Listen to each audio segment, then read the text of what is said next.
El próximo 13 de mayo es el Día Mundial de la Libertad de Prensa. Desde 1993, la Asamblea General de las Naciones Unidas, a petición de los países miembros de la UNESCO, proclamó esta fecha como la idea o con la idea de fomentar la libertad de prensa en el mundo, al reconocer que una prensa libre, pluralista e independiente es un componente esencial de toda sociedad democrática. Por esto, cada año se rinde tributo a los periodistas alrededor del mundo que por decisión propia ponen en peligro sus vidas en el esfuerzo de informar a sus sociedades y promover además el libre flujo de la información.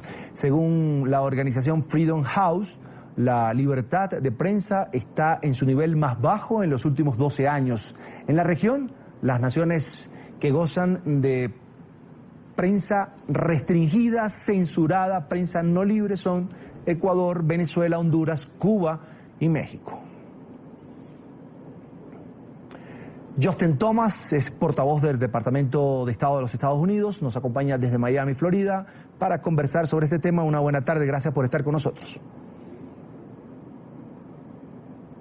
Es un placer, muchas gracias. Bienvenido. ¿Por qué está el Departamento de Estado de Estados Unidos centrando su atención, sus esfuerzos en la libertad de prensa? Le pregunto cuál es el objetivo primordial este 3 de mayo, ¿qué es lo que buscan? Para los Estados Unidos, la libertad de prensa es un derecho humano y la seguridad de los periodistas es la seguridad de todos los ciudadanos.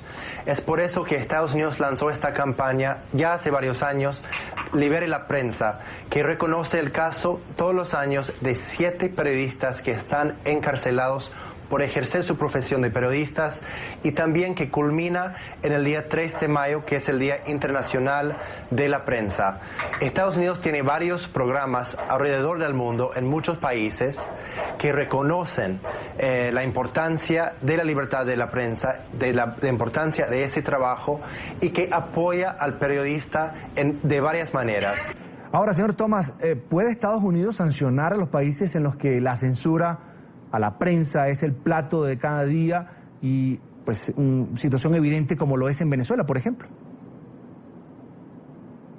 Sanciones existen precisamente para mostrar la importancia que tienen los derechos humanos. Y sí, existen varias sanciones que están aplicadas para proteger los derechos humanos y puedo dar el ejemplo de unas sanciones contra Corea del Norte que han sido implementadas por las acciones que ese gobierno tomó contra la libertad de la prensa. Ahora no voy a mencionar casos específicos de Venezuela y otros casos en este hemisferio, pero puedo confirmar que las sanciones que existen, cuando existen, existen para resaltar la importancia de los derechos humanos y nosotros consideramos que la libertad de prensa es un derecho humano. Ahora, ¿qué otros casos de censura resaltan ustedes desde el Departamento de Estado? Hay un caso muy específico esta semana que resaltamos en el Departamento de Estado, que es el caso de un periodista cubano que ha sido encarcelado por hacer su trabajo de investigación sobre un proyecto público. Cuando descubrió una cierta ineficiencia en ese proyecto, fue encarcelado por espía y está ahora cumpliendo una pena de 14 años de cárcel por investigar un trabajo público y publicar los descubrimientos que hizo. Entonces nosotros reconocemos que ese es un caso en que ese tipo de trabajo es fundamental para el buen gobierno y que debería ser liberado esa persona. Fue encarcelado en 2011, esperamos, reconociendo su caso, que puede ser dado alto este año o en el futuro próximo. Quería preguntarle, ¿este caso, señor Thomas, ha sido tratado entre el gobierno de Estados Unidos y Cuba? Este periodista se llama José Antonio Torres y está ahora cumpliendo su pena de 14 años en Cuba. No voy a revelar las conversaciones diplomáticas entre Cuba y Estados Unidos. Obviamente tenemos muchos temas en común que conversamos con los cubanos y los derechos humanos, la libertad de la prensa, entre otros derechos, son parte de esas conversaciones.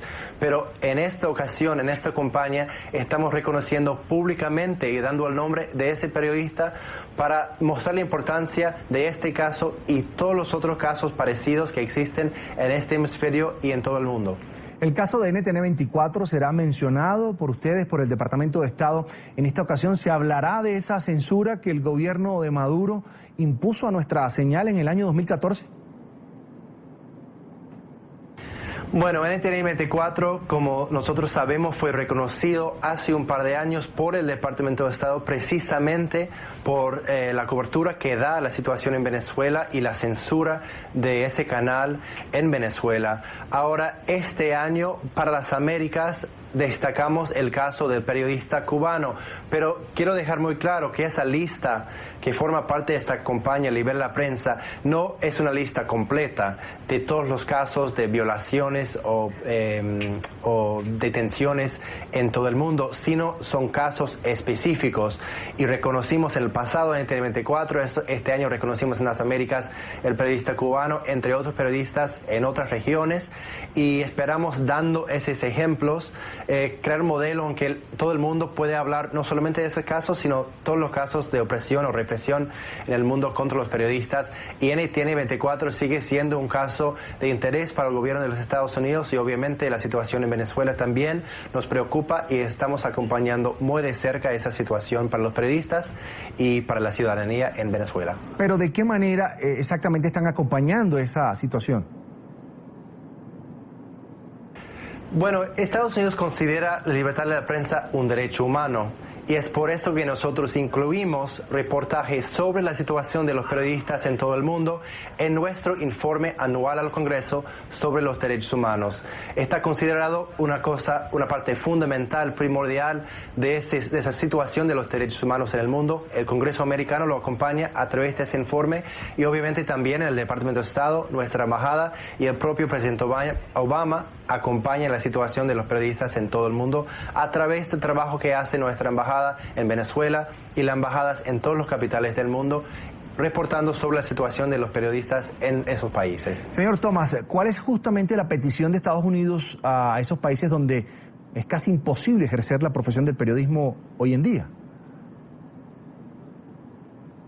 Bueno, durante esta semana y esta campaña tenemos una petición muy clara de liberar a los 7 periodistas que están siendo mencionadas esta semana hasta el día 3 de mayo, el Día Internacional de la Libertad de la Prensa.